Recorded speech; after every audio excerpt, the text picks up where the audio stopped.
the price of breaking the laws of nature.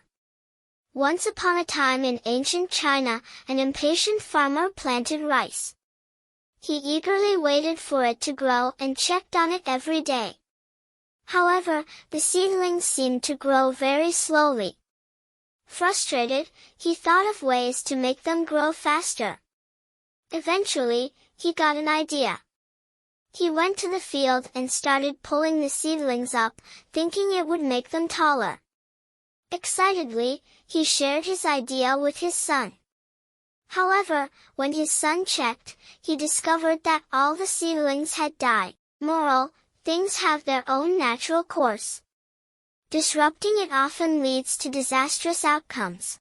Things have their own natural course. Disrupting it often leads to disastrous outcomes. Все в природе имеет свой естественный ход.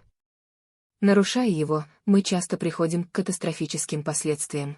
Things have their own natural course. Disrupting it often leads to disastrous outcomes.